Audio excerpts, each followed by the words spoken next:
Savvy Business Radio, drawing out the best from our guests with our host, Christina Nichman. Today on Savvy Business Radio, we're joined by David and Jill Stowell. Beginning with a single struggling student in 1984, former school teacher David and Jill Stowell started two companies, a learning center that transforms the lives of bright but struggling students, and a training company that licenses their proprietary system to business owners who want to make a big impact in their local community. To find out more about David and Jill's work and get a free copy of their book, visit fixlearningskills.com. Welcome, David and Jill, to Savvy Business Radio. How are you today? We're great, thanks. I'm so grateful to have you here, both of you. We're going to talk about a subject that is near and dear to my heart. We spoke before the interview why what you're doing is so near and dear to my heart. I had told Joshua, the rep who got us both together, that I had worked with children with autism in my 20s. It was one of the greatest experiences, most rewarding experiences, working with children with disabilities. So you're helping and license people so that they can greater help children dealing with disabilities. And that is so awesome. Before we go to share the wonderful program that you have set up, share with the audience a little bit about your background. What brought you to this whole world? Well, I was a special education teacher, and so I worked with children with learning disabilities and dyslexia, and they were just amazing, talented, fun, creative kids. And I was a really good teacher. And unfortunately, at the end of the day, at the end of the year, a lot of my kids still went on not really reading or working independently. They did okay if I was there supporting them, but they didn't have the skills that they needed to be truly independent learners. And so I ended up leaving the schools and studying with experts around the world who were doing the research on the brain and on all different aspects of learning. And what I learned showed me that most learning and attention challenges, including dyslexia, can be dramatically improved or completely corrected. Yeah. And so that is the mission that we're on. In fact, a student comes to mind. He was really one of our very early students. He was 9 years old, and he was one of those really charismatic, really cool kids, really smart. And he couldn't read a thing, literally. He was in special education, and he had an education plan, what they call an IEP, that said that he would learn 10 survival words for the year. And I looked at that and I thought, 10 words in an entire year? Nobody thinks this child is ever going to read. So we started to work with him. We tested him, found out that he was dyslexic. And so for him, when he looked at the page, it kind of felt like things were moving around on the page. He wasn't able to think about the sounds inside of words, so phonics didn't make any sense. So we went in and addressed those underlying auditory and visual processing problems so that he was able to think about the sounds, able to look at the page, and then we were able to teach him to read. And he went on to get out of special education. By the time he was in 7th grade, nobody knew he'd ever had a reading problem. And the last time I saw him, he had graduated from high school with honors and had gone on to college and was a very happy, successful theater major. Wow.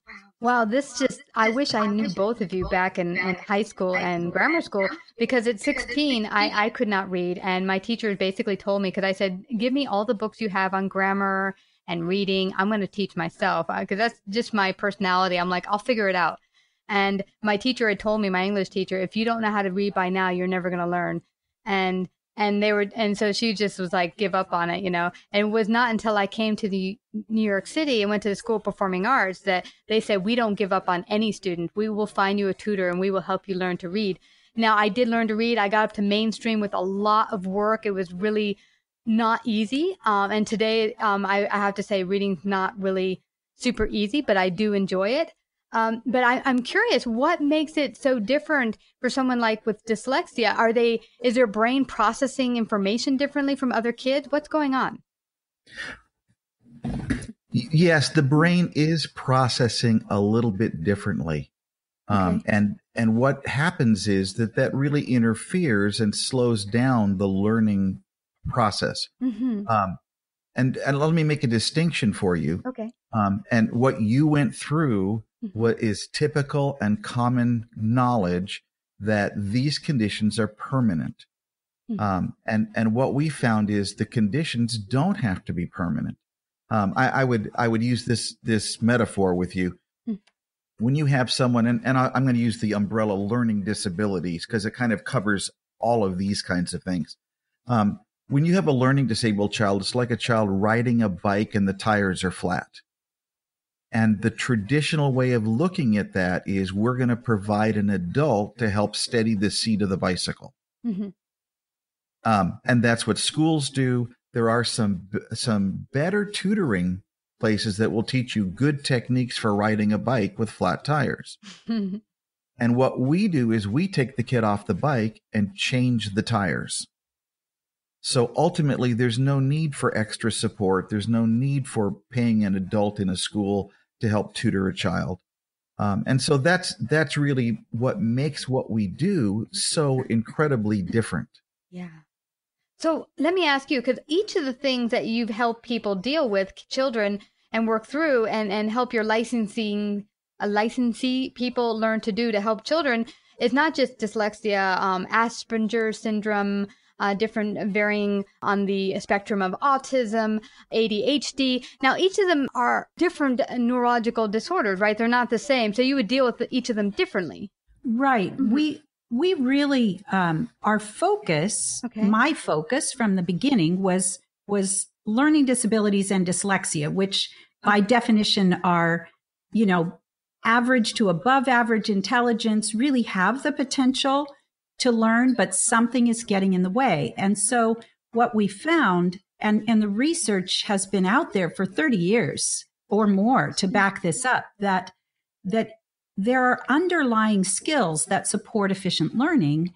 And so if you've got this bright child and they're not learning as you would expect, well, you have to identify and then develop those underlying skills. And it can be done through intensive brain training. So we really focused on that population of students. But what we found then was that, well, every brain needs these kinds of underlying skills to learn. And so the things that we do then have been able to be really, really helpful for students on the autism spectrum, certainly for ADHD, Asperger, all different kinds of struggles, even students who struggle in school, but they don't have any kind of a diagnosis. They just are sweating blood to get their grades. Yeah. Well, I can agree. I can recall that myself. Now, I remember the school system telling my mom, basically, I'm partially or not severely retarded, but, a little bit retarded, and that there's nothing much you can do for me. What should parents look out for if their kids are having problems learning? What are the signs, and how do they go about starting to look for help? Jill always says, moms know. Mom, they may not know what it is. They may not know why it's occurred. They may put the wrong label on it. They may not know what to do about it, but moms know when their kids are smart or not smart. And what's interesting is we found that there's kind of a parent's journey that they go on. So a child goes to school and suddenly it's hard. And mom and dad start thinking, well, maybe they're not as smart as I thought they were. And then after a while they figure out, they are pretty smart. I think they're just lazy. And so that goes on for a while. And after a while they realize, no, they are smart. They're not lazy, but something doesn't add up. And the way you've talked about it, pretty classically, people believe if you're born with these conditions, they are with you forever. and they don't have to be. Now, let me make a couple of distinctions here. The first is, let me just tell you about my younger brother, Robert. Robert is an amazing guy with some talents and abilities. He's really funny, but Robert was born with Down syndrome. We are not talking about Down syndrome. That is true mental retardation. What we are talking about is kids who have average to above average intelligence, but sometimes it can't come out in the test because they're missing the skills to help them understand the test. We had, I remember we had a boy a number of years ago that he was a junior in high school, and he'd come to work with us for a few weeks, and then Jill went to his IEP meeting, and the teachers are kind of talking about what he should do next year, and Jill says, "I think he should be filling out college applications next year." And the psychologist said, "Are you kidding? Have you seen his IQ scores?" And Jill said, "Yes, I have, but I've also worked with him." And, they thought she was crazy. Well, a year later, he was filling out college applications, and 2 years later, he was in college. Yeah.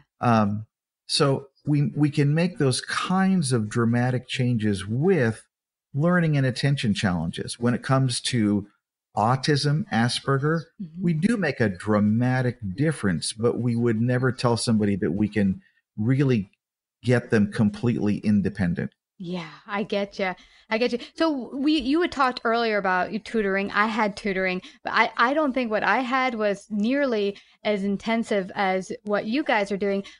Explain for people listening in, what is the difference between straight up tutoring and what you guys are offering? Well, if you think about learning like a continuum, kind of like a ladder that builds, well, schools and traditional tutoring are working up at the top of the ladder because they're working on academic skills like reading, writing, spelling, math, and all of those subject areas. But there are all these underlying skills that need to be in place in order to work easily up there at the top of the ladder. So things like memory, attention focus, auditory processing, visual processing, which are not your hearing and your seeing, but really how the brain is thinking about or processing that information. And so there are just a myriad of underlying skills. And so what we do is we look at this bright child and we say, okay, why are they having trouble doing math? Or why are they having trouble expressing their thoughts or listening or reading or whatever the issue is? We have to look at the underlying skills and then develop those through, intensive and targeted brain training, but develop those underlying skills so they have the foundation and then remediate the academics. Most tutoring and, what they're doing and special education at school, they're supporting the student with their homework or with their schoolwork. So they're kind of helping them get it done, maybe giving them accommodations, but they're not fixing the problem. And so then you have these students going on needing help forever. Wow. I personally, and knowing my experiences and how frustrated I was, and I'm sure other students as well, I knew I was not an idiot. I knew when I was in 9th grade and could spell nothing other than maybe cat, that I wasn't an idiot. And I knew also at that point in time, I had a realization that if I did not figure things out, I was going to be in trouble when I hit adulthood because I would not be able to function if I could not read and write and become literate. So I know I'm not the only one who's gone through that or is going through that. How do we begin to shift that whole premise in this whole country? Because I would like to see this in all the schools across the nation. That's a great question and one that we have faced. I would love to see this in the schools too, but our goal is not to change the schools. Yeah. The schools are in many ways are doing their job. They're teaching curriculum, and school districts can decide how they want to do that.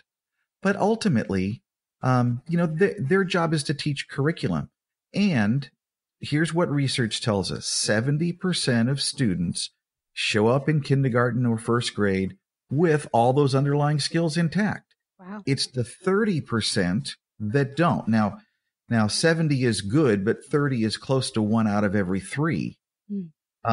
So here's what we've done is we put together a business that over, and I should mention, we started in 1984. Wow.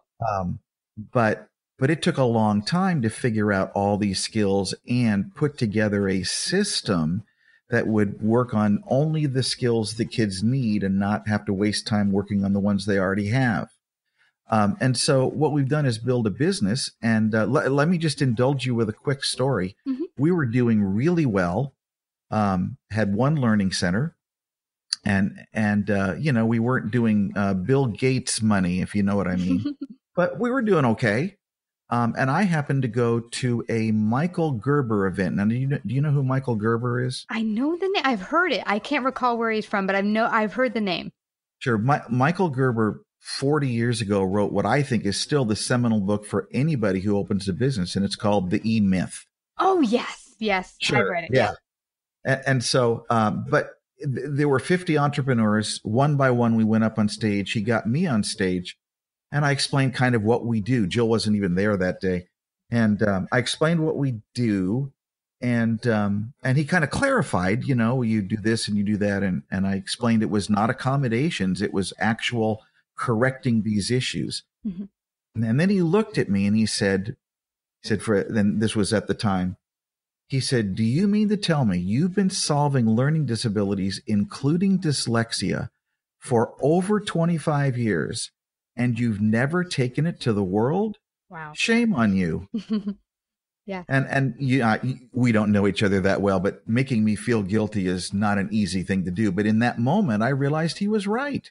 We had something that is incredible that we had not taken out to the world. And so we opened another learning center, and then we put together an entire system that does two things. One, it helps people know how to use the tools we've developed to solve learning and attention challenges, including dyslexia. The other thing that it does is it takes them by the hand and helps them open a business that will be successful. Now, I want to tell you that I want to do that so that I make more money. But the truth is, well, and making money is not a bad thing. No, it's not. But the truth is, if they're not successful in business, they will close, and then they're not around to help anybody. Yeah. So we're really out to find 150 people in the top 100 population centers across the U.S. who really have a heart for doing this in a successful business. Wow. I love that you say this. There was a marketing woman named Fabienne Fredrickson who used to say that, say you have a whole wonderful tray of brownies you've made. They're delicious and yummy. Would you sit there in the kitchen and eat it all? That's like how she sees people's talents and gifts that were given to you by God. They weren't meant to be squandered and eat them all yourself or use them and just keep them and hoard them for yourselves. They're meant to be brought into the world so you can serve the world. And so that's how I see it. You being a business owner and Jill and all the people out there who are bringing a product or service that helps people in the world, it's your duty to bring that into the world so that we can all help people. Now, what does it look like, David and Jill, for someone who says, I feel this call, I want to join you guys? How do they begin? What does it look like? Well, there are really, the first thing is, and I'll give the website, we wrote a book about this, and it's not a long book, but really lays out the problem and what it's like to run a business and what kind of people it takes, and a little bit about what, our offer to people is.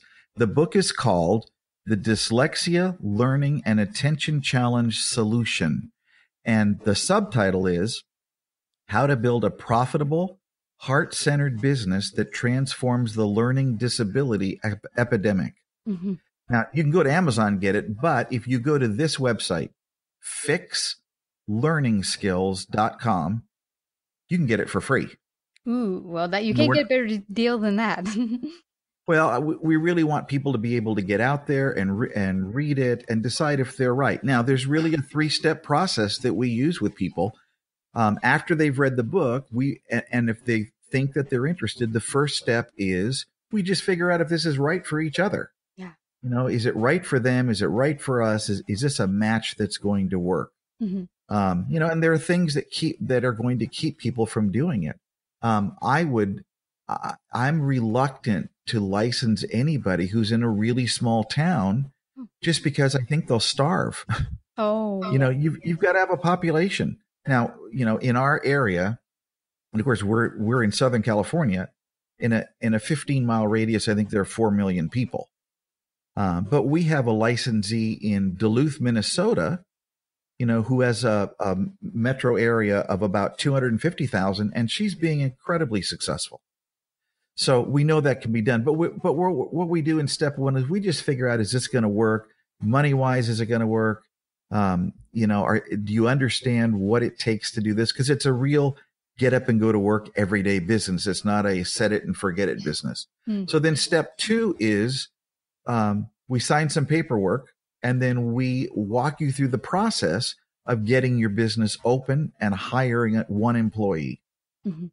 And once that's done, the third step is you come to Southern California and we do a 7-day training that it's a combination of how to solve learning issues and how to get your business going. So it's a fairly simple process if people are interested. Get the book, and then if you're interested, you just go back to the website, click the Contact Us button, and we're off to the races.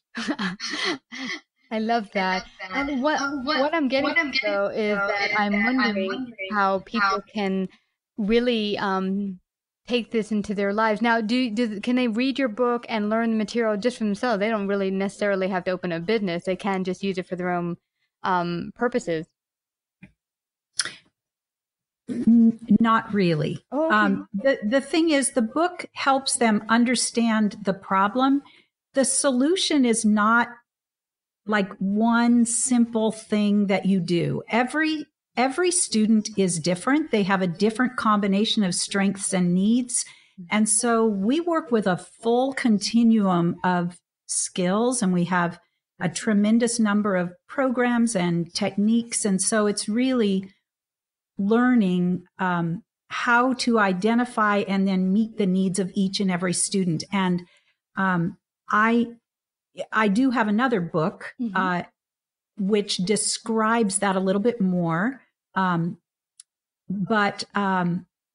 still, you can't just pick up the book and know how to do it, because it involves so many different things. It really does take some training and immersion and ongoing support, which we provide. Yeah. The brilliance of what Jill's done is she's taken the best of what's out there and put it together in a system that I can't say that anybody can follow, but there are a lot of people that can follow it, and then we hold your hand through that process. Yeah. Well, the reason I asked that, because I'm sure there's parents out there who would love to bring this to helping their children, but don't necessarily want to start a school themselves.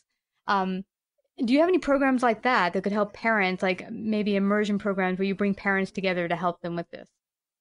One of the things that we do is we do distance learning. Ooh. And so if a parent is really interested in getting this kind of help for their own child, and there isn't yet a licensee in that area to help them, then they can contact our learning center. The website is learningdisability.com, and there's information about the distance learning.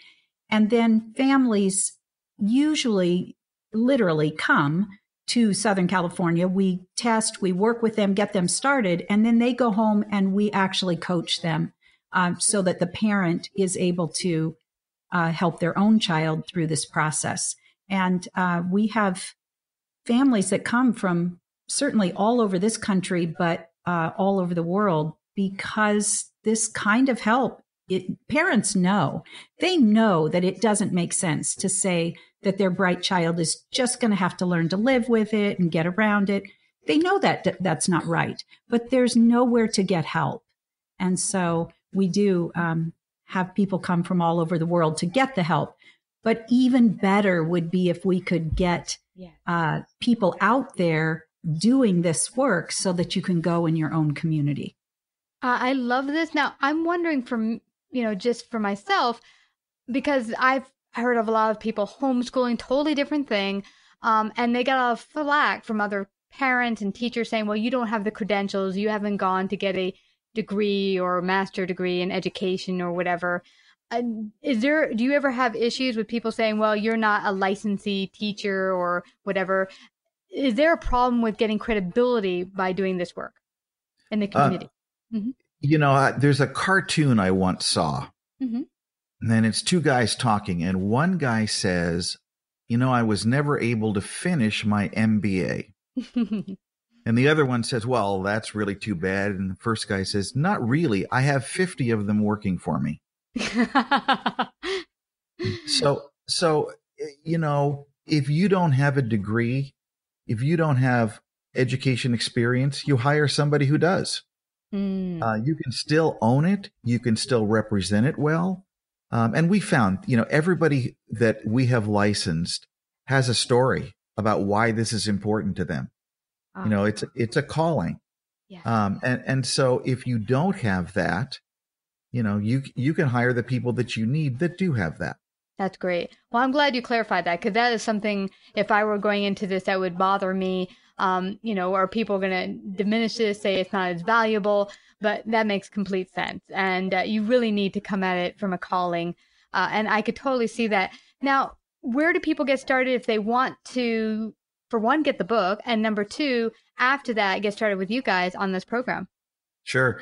The web address again is Fix Learning Skills. Now, when we talk about it, sometimes people think I said 6 like the number 6. No, it's fix like repair. FixLearningskills.com. Click on that and you can get a free book, read the book, and then you just go back to Fix Learning Skills, click the contact button, and we'll have a phone conversation. That is tremendous. I thank you so much, guys. But before we leave, I want you to leave the parents listening in one sound piece of advice of what they could look for if their child might have a learning disability, might not be keeping up as well as they could. What is the one thing they could pay attention to or notice that they might have not noticed beforehand with their child? I think for parents, when they know their child is bright and they start to see them, avoiding, crying, fighting, not wanting to go to school. The parent, when people start to think, is he lazy? Is he just not motivated? Maybe he's not that smart. When parents start to have that little conversation with themselves, or they start to hear that, chances are there's something going on. And that these kids, they figure out how to compensate. So it looks like they can do more than they can sometimes, but those seem to be the things that parents start to have that little conversation, wondering, and then they say, no, I know this isn't right. I know he's smart. This doesn't seem right. Wow. Well, I have to thank you both for, one, going out and doing this tremendous work. I wish I had known both of you back in school. You would have been a tremendous help to me in my learning. But I know everyone out there's a lot of parents listening in, and some of them might have children who are struggling. And I'm so grateful that you guys are doing the work and bringing people who have the calling to also do the work. So again, everyone listening in, if you feel called, get the book for one to read it and find out, if you are called to do this, fixlearningskills.com. And again, thank you, David and Jill, for coming to Savvy Business Radio. Thank you. Thank you so much. It's been fun. Savvy Business Radio broadcasts worldwide via a large podcast network, celebrating business owners, entrepreneurs, influencers, and successful individuals. Find out about our paid sponsorship opportunities or how to become a guest. Call 732-474-7375 or email Christina@savvybusinessradio.com.